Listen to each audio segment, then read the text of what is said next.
Hello and welcome to my channel. In this video segment, I want to show you how to replace a gearbox on your 2010 3500 Express Chevrolet van. If you're not a subscriber, just hit that button, become a subscriber right away. So let's get started. This is the gearbox, and this is where it was leaking. I've never seen one leak there before. Alright, we're going to remove this nut here. We need a 13/16 socket with an impact gun. I'm going to use a deep well 13/16.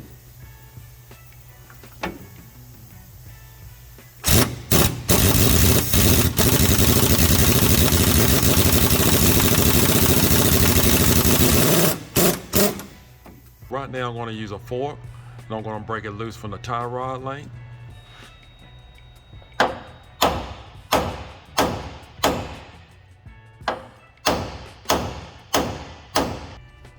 We got it broke loose. So next we have the steering link, and you need a 7/16 socket with a 3/8 ratchet. I'm going to remove that.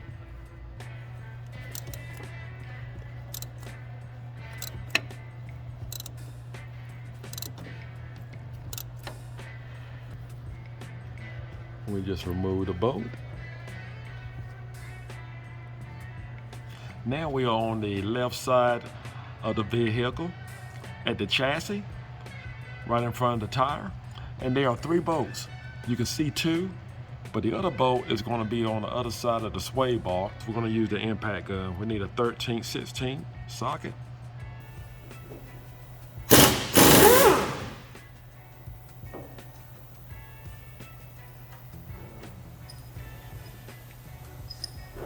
That's one.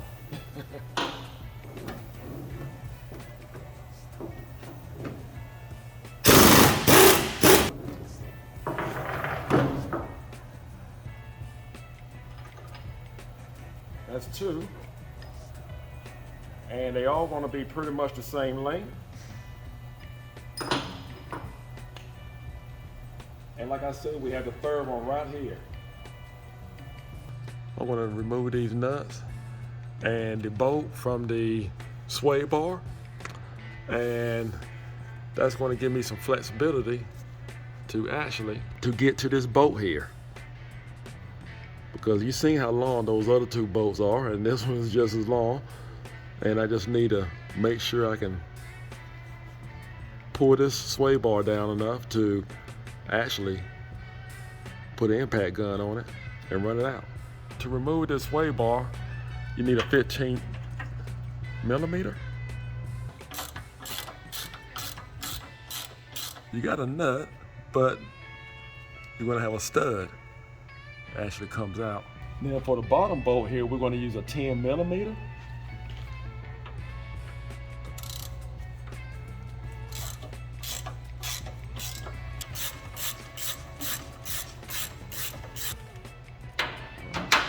So that gives us flexibility. We can move our sway bar out the way, and we can get to our bolt here on the side. Then we have plenty of room to put the impact gun on it. But before I go that route, there's a cover here, a plastic cover, and I'm going to need a 15 millimeter socket to actually remove these 2 bolts.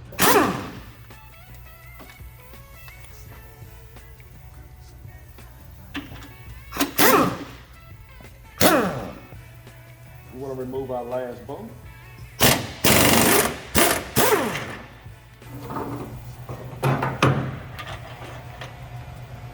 Right now I'm going to remove the idle arm. We have 2 bolts to remove, and you need a 13/16 wrench or socket to remove it.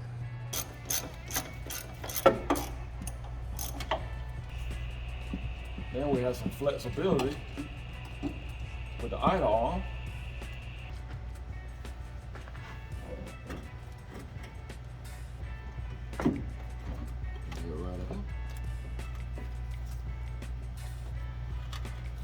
Now we need to break those lines loose.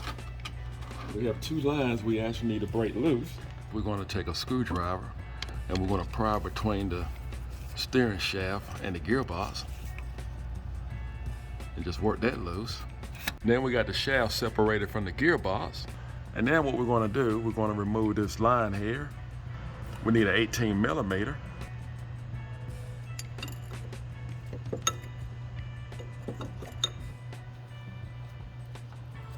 All right, we got that loose. Now we have enough line here to actually pull the gearbox out. And you want to make sure you have a drain bucket underneath. And we're just going to pull this out. And once we pull out far enough, we can actually break this line loose here.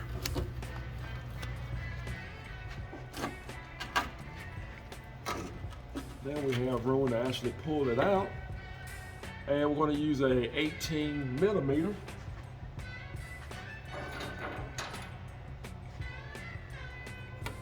On this line here.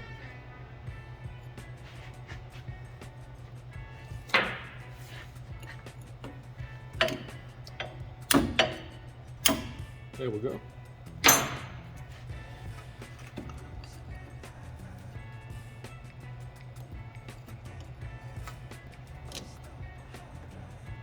There we go.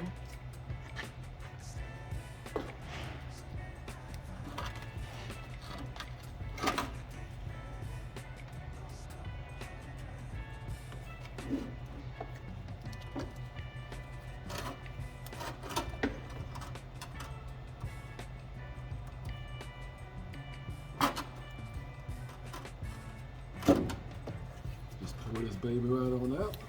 There we go.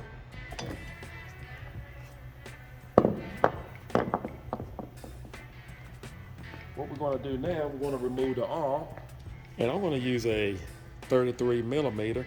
You can use an 1 5/16 socket. Either one will work.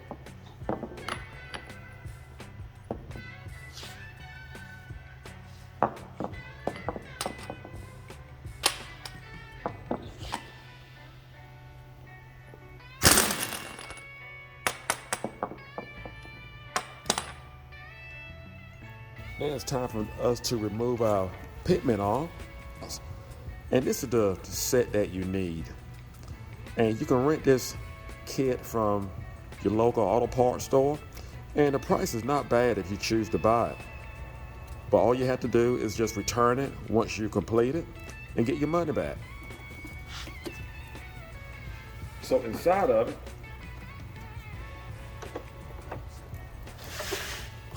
what you're gonna have are these items here, and the item that goes here, I already have it on the gearbox right here. So I'm gonna use a 3/4 socket on an impact gun.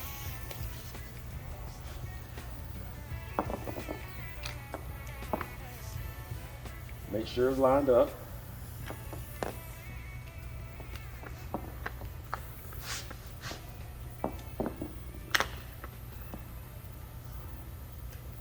Make sure it's right in the center.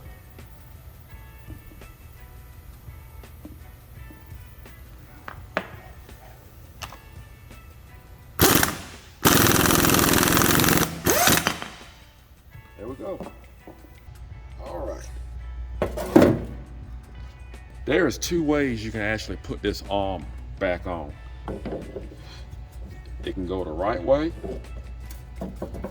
or it can go the wrong way. So be mindful how you pull it off when you put it back on your new pump, your new gearbox. See if I can get it back on. It's only going to turn. Just play with it, and it's only going to turn about 45 degrees. So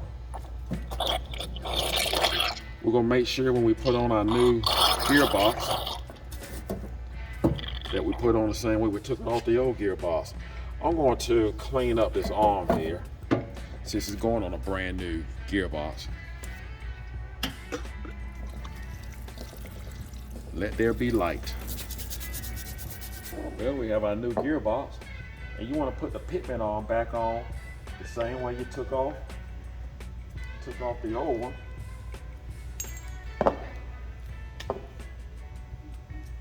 Just try to get it on there as far as you can. Put our lock washer, nut. Again, we're going to use a 33 millimeter 1-inch drive.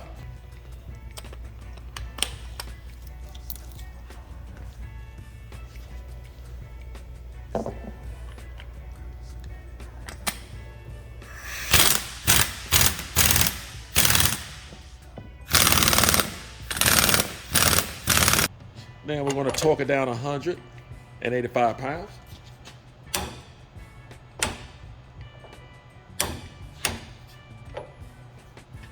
All right, we're back at the vehicle, and we have 2 lines here, as of course you remember.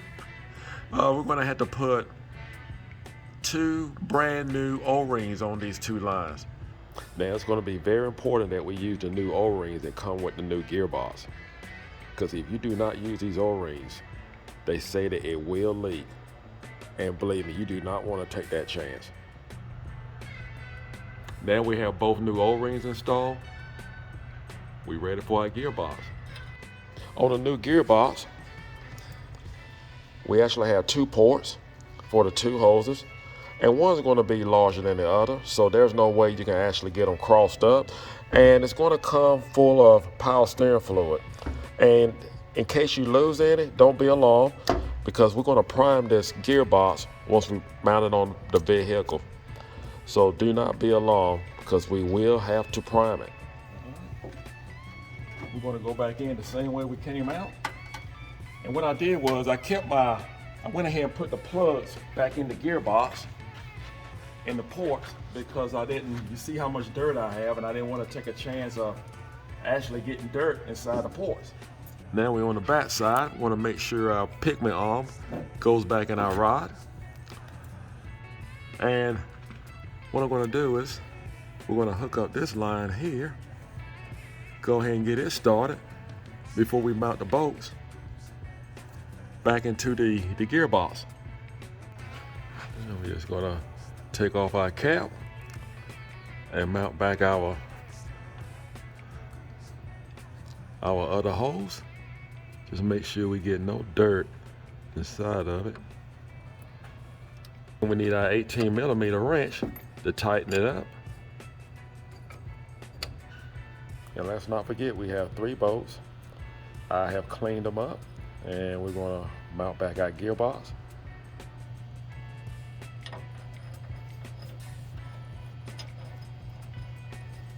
Now we have all the bolts in place.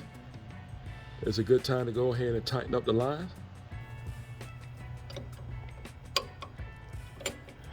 It'll be a little tight in here now.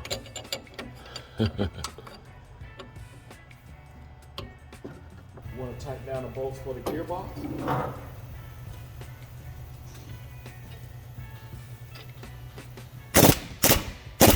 We'll use a 13/16.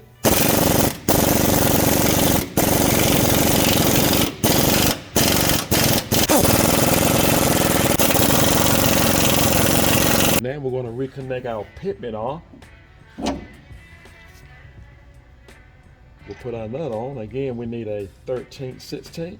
Make sure you have a deep well 13/16. And just to make sure we have it tight, always put a torque wrench on it. And we're going to torque it down.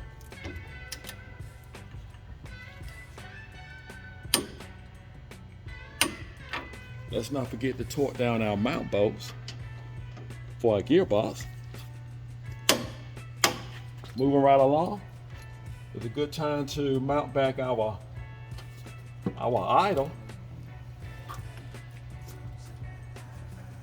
And what we're going to do, remember these 2 bolts, and again, we need a 13/16.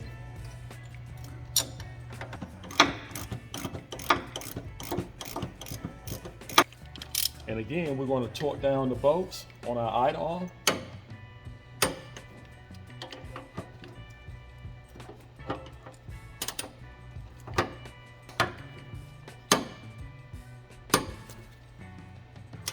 what we want. Best to be safe than sorry. It's time for us to mount back our cover. Guys and gals, I hate to mount it on this way. I'm just going to take time to clean it off. And we left the 2 bolts in place to actually hold the cover on. Just going to take 5 minutes to clean this up. Going to grab a bottle of Super Clean.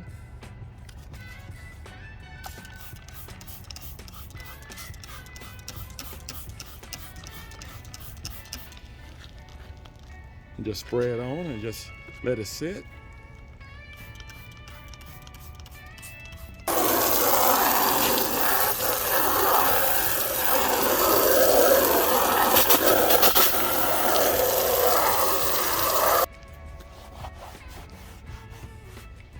Yep, good as new.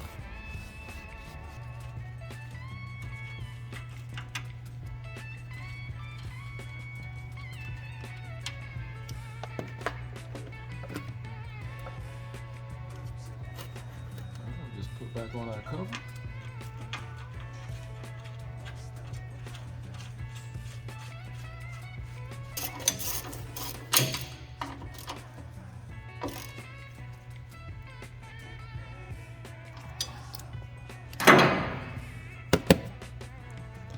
Next, we're going to install our sway bar. We're going to use a 15mm for the stud here. And we're going to use a 10mm for the bottom bolt.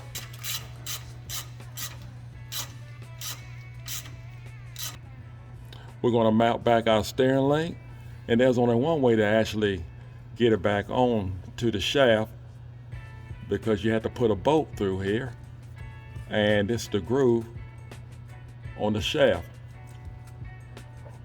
And what you want to do, you want to keep an eye on your steering wheel and just make sure you have it lined up and have your wheels straight, which we do. Use a 7/16 socket with a 1/4 inch ratchet. You want to make sure you have your front wheels off the ground, and make sure you have at least one of your rear wheels chuck blocks, a block in the front and a block in the back. Now we're over to the driver's side of the vehicle, and we just want to make sure that we have our reservoirs full. We're going to top that off. We're going to replenish with power steering fluid. We're going to turn on our ignition switch, and we're going to turn the wheel to the left and to the right, and this will bleed out our system. And we're going to recheck the reservoir. Check our reservoir.